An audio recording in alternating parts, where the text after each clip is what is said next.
One of the things that never ceases to amaze me is the internationalist viewpoint of many politicians in Parliament at the moment. It seems that almost every MP has got some type of international drum to keep on banging about. I love England, I love the UK, and I think this is a great country to live in, a great country to work. I think things are getting worse, but nonetheless, I wouldn't choose to be anywhere else right now. That aside, one thing that we really do need to take on board here is that we're not a global superpower. I think the MPs in our country need to start understanding that what we are, we're a group of countries in the United Kingdom just off the northern coast of Europe. Yes, we do have a financial hub that generates lots of money, but it's not the financial hub that it was in the 80s or 90s. It's slowly deteriorating as Britain becomes less and less powerful on the world stage. And really, we've reached the stage also where we don't have an armed forces. We don't have a military.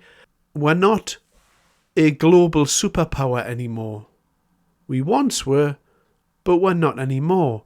And there's a kind of a fantasy that our politicians have that not only are we this grand country, and they do say it often, we're one of the richest countries in the world, then this thought pattern leads us to do many things, or leads the politicians to do many things, not the least of which is believing that as a country we can afford to take in unlimited people from outside the UK, and we can just say, come and live in the UK, everything's fine and dandy, and we've got enough money to put you in hotels and make sure that you're all right. But in addition to that, there's this foreign aid fantasy that we seem to have where we believe that we understand what's happening on the foreign stage enough for us to say, we know what's best for you, so we're going to come over and we're going to tell you what we think, we're going to shake hands, and we're going to start handing over hundreds of millions of pounds of British taxpayers' money. And this recent Sudan issue, again, has appeared from nowhere. What's going on with Sudan? If they are having problems, and I have no idea what's going on in Sudan, that's all well and good, but they're not my problems. They're in another country, and that's not isolationist. That's just being real. I'm sorry if Sudan's having problems, hope it's all right for them in the end, and I hope they can get their act together. But that's precisely it. I hope they can get their act together. It's not up to the British people to assist people from every country in the world to get their act together. So first of all, I think it's really important to recognise that Sudan is not our ally. We should not be involved with Sudan at all. It's really important to understand that the 7th of October attacks of Hamas on Israel, Iran used Sudan as a transit hub to send weapons to Hamas. So Sudan is also an Islamic country. It belongs in the Arab world. It is heavily funded and supported by Iran. It helped carry out the Hamas attacks. And so this, quite frankly, is not an issue for the UK. We should not be involved at all in this. Of course, people would say in response to that, Lucy, that the population of the country aren't responsible for the leadership. The leadership will be the ones dealing with Iran, and the population get caught in the middle. But the counter-argument would be, we've just done a poll saying 68% of Brits think Britain is broken. Is sending £120 million to places like Sudan useful? Or if we don't send that money, would things be much worse in terms of people being displaced? Would there be a stream of Sudanese refugees coming to Britain if we didn't invest that money at ground level? So £120 million in terms of sort of perspective is actually very little. £120 million will not actually go anywhere because the majority of international aid money, for example, for United Nations and other multilateral organisations, it's spent through administration, United Nations salaries, UN security, insurance, travel, etc. So by the time you actually get, say, World Food Programme food to those in need. Most of the money has already gone. There are many estimates that prove that 80 to 90% of international aid does not get to where it needs to go. And more importantly, what we need to understand is in Sudan, the group which is called the RSF, the Rapid Support Forces, that's the group that's not internationally recognized. Last year, they were found to be blocking and detaining trucks containing aid in Sudan. So even if you try to send food aid or humanitarian assistance in Sudan, it's very likely it will get looted by the opposition groups and used by them and controlled by them. Now, numbers do often get lost on the general public when you're thinking about these large sums of money, and when the figure of 120 million is thrown around, it's very difficult for the human brain to conceptualize exactly how much that is, because we're constantly bombarded in the media with 5 billion here and 1.5 billion over there. But just to give you a little bit of an idea of the amount of money that we're pledging to give to Sudan here, the average salary in the UK, and this is in 2023, apparently it's gone up, although nobody I know, their salary has gone up. But apparently the average salary in the UK is £34,963 a year. And that was in 2023. And the average UK taxpayer paid on average 23.7% of that.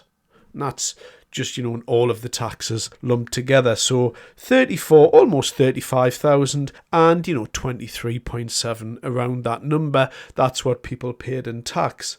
So in essence, that's approximately £8,286 that the average UK taxpayer would pay on the average salary with the average amount of taxes. So approximately 8,286. So when you're looking at 120 million, what you're really saying is that is 14,482, we'll call it 14,500 just for the sake of this video.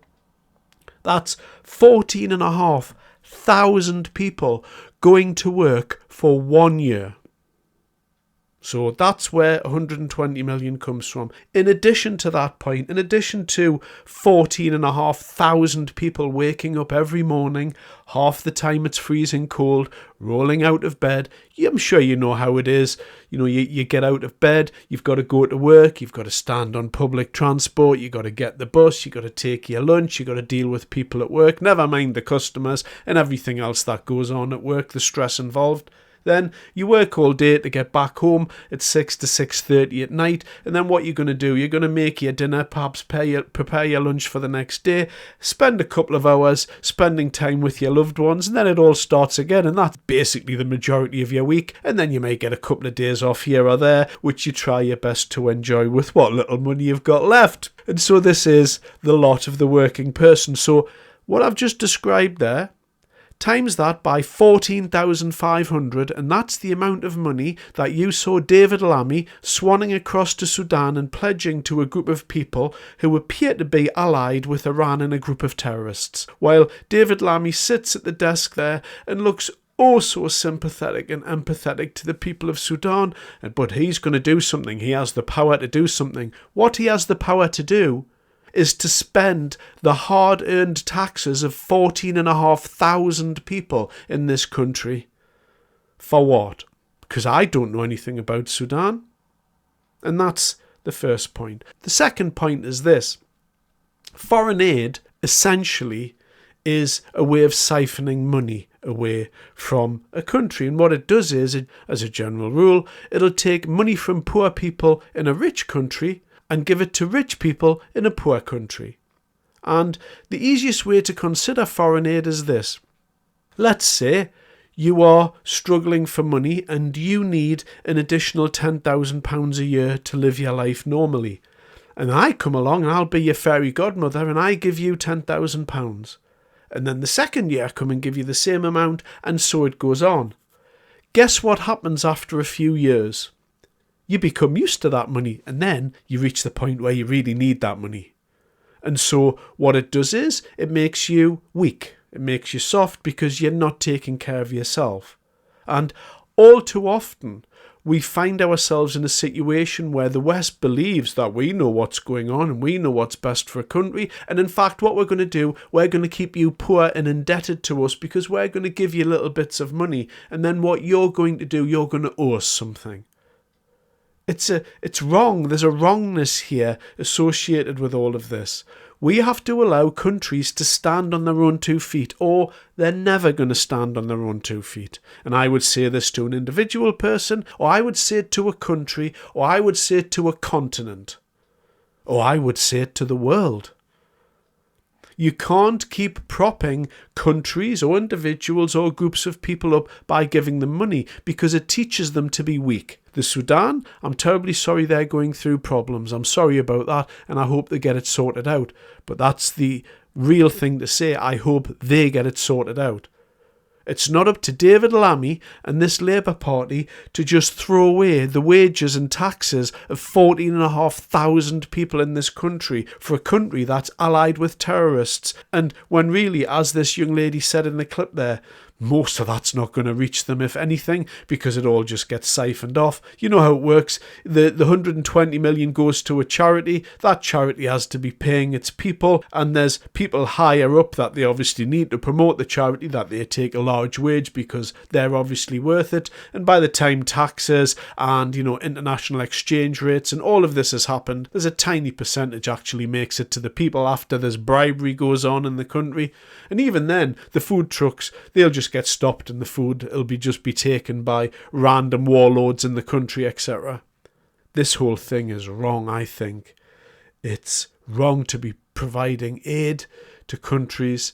It's also wrong to be providing aid to countries that aren't allied with how we think on the world stage. Even that's wrong. Let alone the taxes of 14,500 people in this country. It's bang out of order, as is David Lammy, as is the current Labour Party. Thanks very much for your time.